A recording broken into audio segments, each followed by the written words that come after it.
Именно это место как бы считается отправной точкой нашей войны. Именно здесь впервые грузинская армия обстреляла с вертолетов мирных граждан, в том числе и отдыхающих. Наша сегодняшняя героиня, врач-терапевт и работник санатория МВО Лия Пачулия, наблюдала за всем происходящим своими собственными глазами. Лия и по сей день работает именно здесь. Работа для меня очень много значит. Очень много значит. Я в том плане счастливый человек, что я с радостью хожу на работу. И с удовольствием потом возвращаюсь домой. Вот у нас система такая, у нас обычно сокращают на зиму.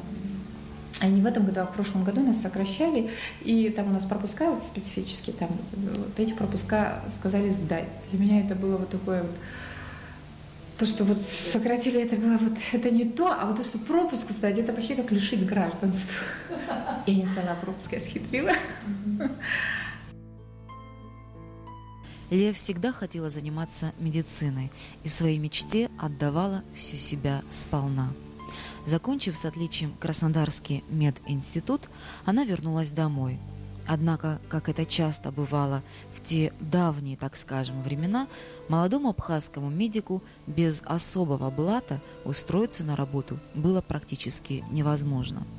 Конечно, Лия и не предполагала, что будет заниматься диагностикой в санатории. По прогнозам преподавателей и сокурсников, ей явно светила карьера клинициста. Но получилось по-другому. Впрочем, сегодня заведующая отделением диагностики санатория МВО об этом не жалеет. Я была совершенно человек со стороны, серая лошадка, и осталась невостребованной в этом плане.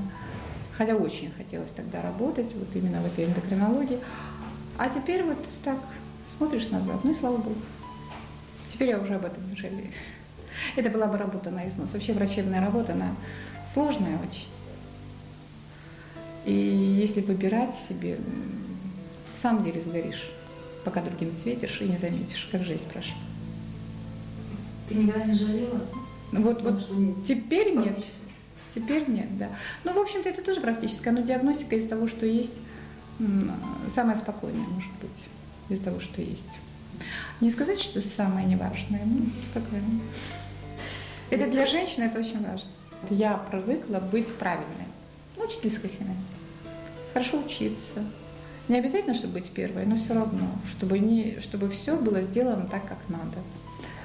Ну, учиться в школе хорошо, поступить в институт, и, например, в тот, какой я хочу, и там хорошо учиться. В общем, я была до безобразия правильной. Вот это я всегда знала. Но это не мудрено, когда ты идешь там по какой-то колее. Ну, ты понимаешь, люди правильные, да, чуть-чуть правильные, они представляются людьми, то есть менее интересными, да, очень люди, которые... А ты мне не кажешься человеком интересным. Ну, просто ты так думаешь, что люди правильные, это не так интересно. Попробуй быть правильным. Это не так просто. Лия родилась в селе Паквеш в семье педагогов.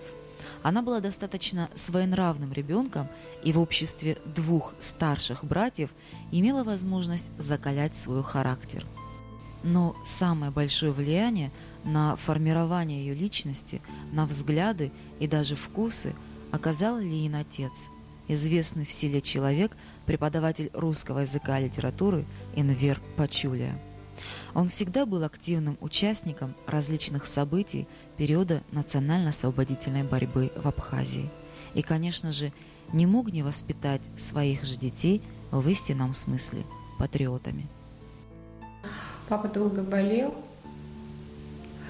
но он настолько был человеком светлым, настолько он умел это не показывать, что мы уже к этому привыкли, мы думали, что это будет, но что он будет все равно жить вот таким больным, вот таким, потому что никогда он не жаловался, никогда не ныл, и всегда он умел сказать, что все хорошо.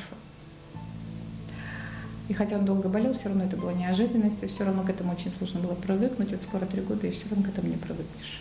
К этому, наверное, сложно привыкнуть. До войны Лия читала лекции в АГУ по оказанию первой медицинской помощи. Тогда это казалось чем-то второстепенным, или, если говорить на чистоту, даже ненужным. Ну а потом Это стало для Ли одним из пунктов, почему она пошла на фронт. Может, чего-то не досказала или не договорила. И не сделать этого на практике было равносильно предательству самой себя и своего дела. В госпиталях необходимы были хирурги, и Лия посчитала, что больше нужна на фронте. Приход в медсанбат произошел для нее довольно плавно. Самым ужасным для себя днем Лия считает 5 января 1993 года. Первое неудачное наступление абхазской армии. Было много раненых, получилось все вот одновременно.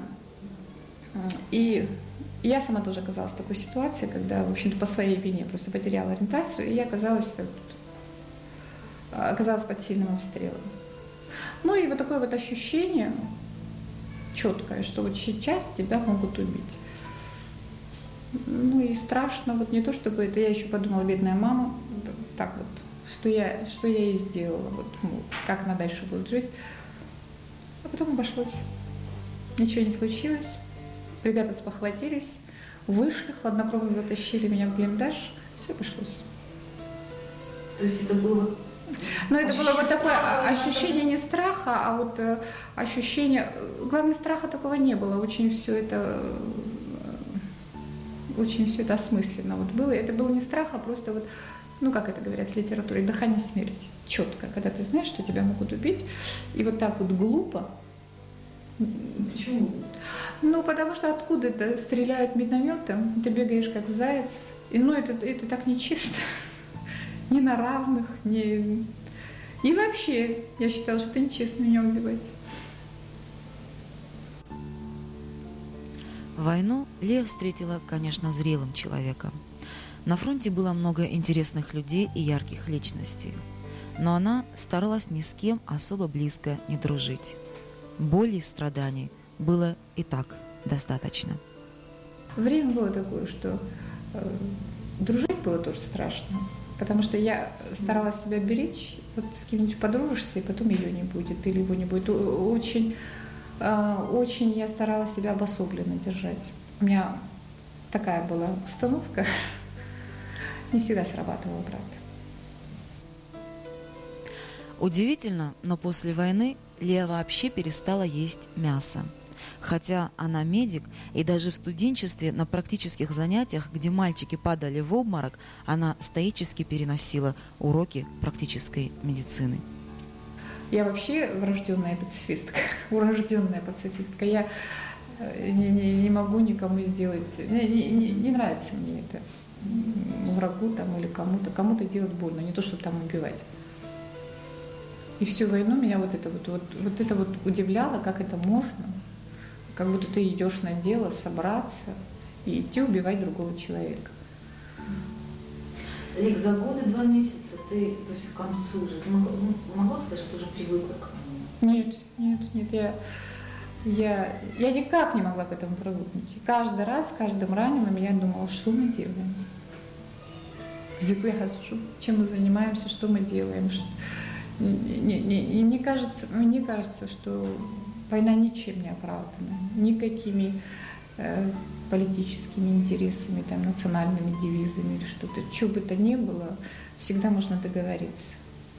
Я вообще потом, вот война кончилась, столько времени прошло, и все это вот, все эти размышления, вся эта действительность, которая после войны есть, я стала понимать, что война — это бизнес. Это просто бизнес, в котором есть люди, которые в самом деле патриоты, но их просто используют. То есть ты, будучи именно там на передовой, ты понял, что это... Нет, это ко мне пришло потом. Тогда, когда мы были на передовой, там была одна цель, это как во время Великой Отечественной, одна дорога, путь один, ведет она через Берлин. Это надо было обязательно вот оказаться в Сухуми, в самом деле, победить. А уже потом, когда все это вот отматываешь, начинаешь думать, что это было. Это была не только освободительная война, но это был бизнес. Одно из самых заметных качеств Леи – это то, что она всегда умеет прекрасно выглядеть. И это не зависит от того, спала ли она плохо ночью или трудилась целый день. Я не люблю, когда меня жалеют со стороны.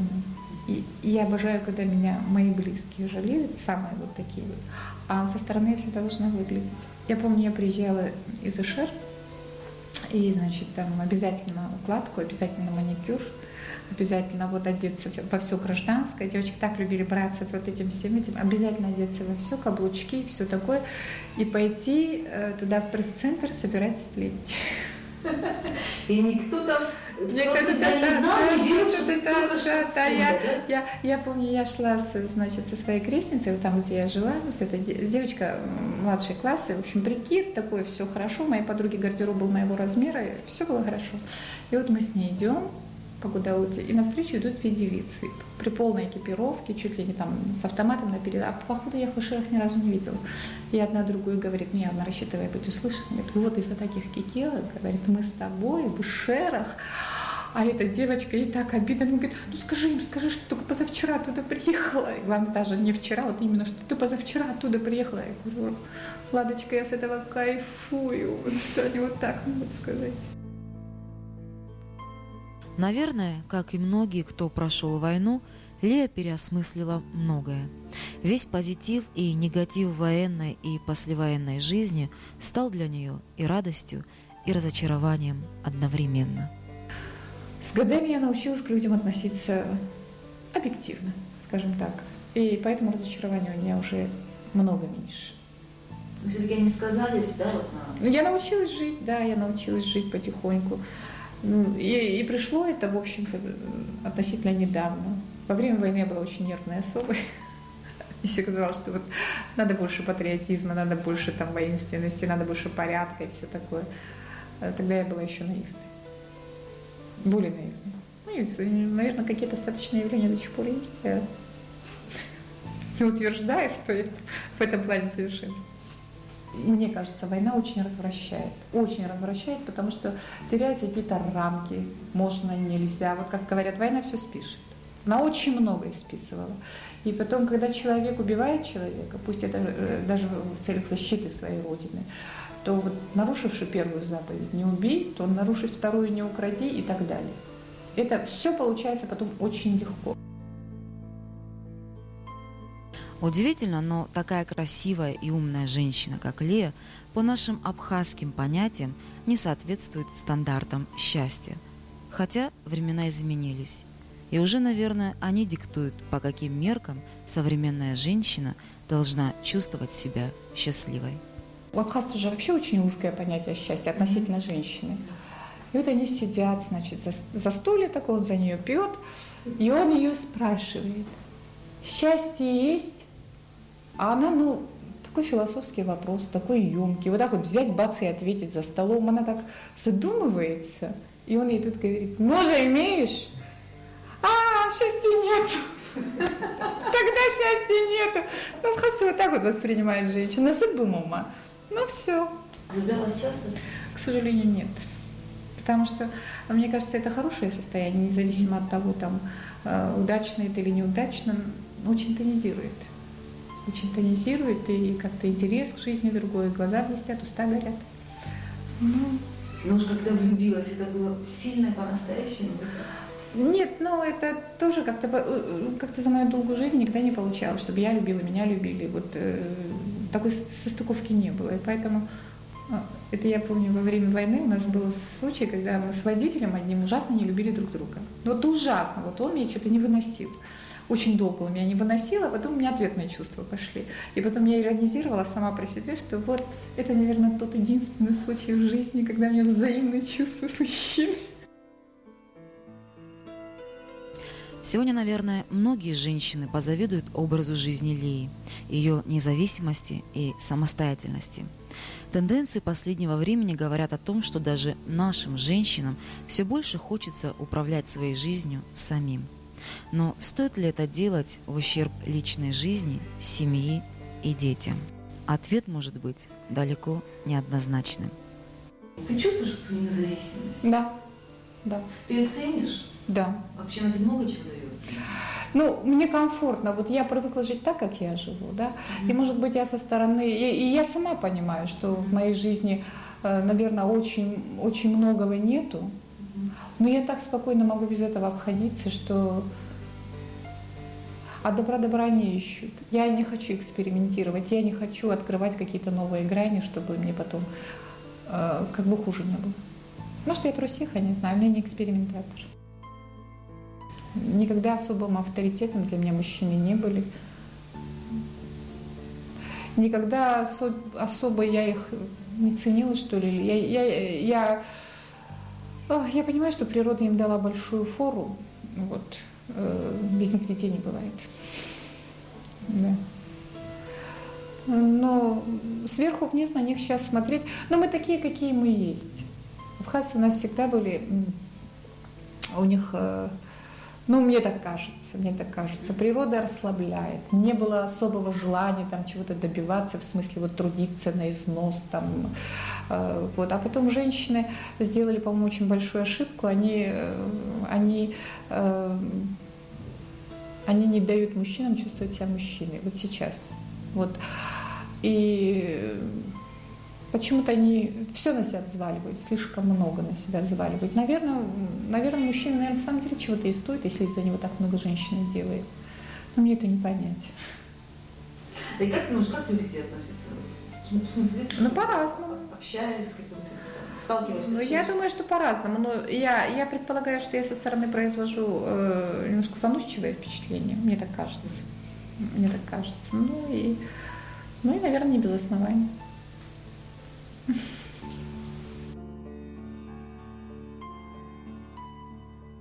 За 10 послевоенных лет Лия считает, что совсем не изменилась сама. Хотя было немало стрессов, и ставшая для многих необходимой переоценка ценностей не миновала ее также. Тем не менее, она чувствует себя неотъемлемой частью всего того, что происходит вокруг нас сегодня. Любовь к родине прямо пропорциональна квадрату расстояния. Чем дальше ты от нее находишься, тем больше ты любишь, потому что ты не видишь этих шероховатостей, которые в самом деле здесь есть. И потом, когда приезжаешь, вот той любви, вот тот потенциал, надолго тебе еще хватает. Ты еще долго любишь родину, идеализируешь ее и так далее. Мы настолько маленькие, что мы вот ущемленные между оказываемся. Ну и если, как говорят абхазы, «Анна Бабзия Хаткалазар», конечно, вот если мы попадем в хорошие руки. То есть все-таки мы должны быть в чьих-то руках? Мы должны быть в чьих-то руках, так получается. Или мы должны быть не то чтобы в удачной ситуации. То есть сами себе мы не будем чтобы мы сами... Нет, мы все равно должна быть, пусть это по-варварски будет сказано, мне кажется, что без крыши ничего не получится. Не имеем мы такого авторитета, чтобы без поддержки вот так вот раз и расцвести. Наверное, так не получится. Потом тут, наверное, внутренняя очень политика должна быть мудрая, жертвенная, может быть. Когда каждый чувствует себя временщиком, а это так и получается. В общем-то, правительство меняется, там, люди меняются. Вот. В этом плане каждый работает на себя, каждый на себя тянет одеяло. Да. И в этом минусы маленького народа, когда все друг друга знают, и есть уже личные интересы, не государственные, а личные интересы. По-моему, вот это мешает, мне так кажется. Мне вообще нравится Апсура, вот это все наши традиции, все наши, как теперь я говорю, тусовки, вся наша клановость, все это нормально. Но все это как-то надо сбалансировать, чтобы и государственные интересы при этом не ущемлялись, и самобытность сохранялась. Если бы это можно было сбалансировать, это было бы, наверное, очень хорошо. Наверное, это очень трудно. Думаю, Лия человек довольно сложный. И порой она может казаться не такой, какая есть на самом деле. Но так или иначе в ней есть загадка. Думаю, самое главное качество настоящей женщины. Когда я училась в курсе на первом или втором, я, как сейчас помню, сдавала историю КПСС. Ну, в общем, это не самый важный предмет. А получилось, что значит, там, я в этот день улетала в Сухуми. Это был последний экзамен. И мне этот экзамен, и мне это вообще, мне домой к маме, и вот доминант. Преподаватель мне говорит, вот я сейчас еще один вопрос вам задаю, если вы ответите, я вам ставлю 5, не ответите, я вам ставлю, значит, 4. Я ему, не надо меня спрашивать, ставьте мне 4. И он мне тогда сказал такую фразу: вы, девушка, никогда в жизни ничего не добьетесь, потому что вы не умеете жить со злостью. Вот сколько лет прошло, я вот вспоминаю, прав был старик. Ну, не в том плане, ну, не то, что ничего не добилась, но это одно особенного, не будем кокетничать, а вот то, что я не умею жить со злостью. Ну и слава Богу, что не умею, потому что вот если вот начинаешь злиться с того, что вот ты этого не имеешь, у того зарплата больше, у того машина лучше, у того... Это простой износ. Поэтому я счастливый человек в том плане, что я умею довольствоваться тем, что у меня есть. И это мне нравится.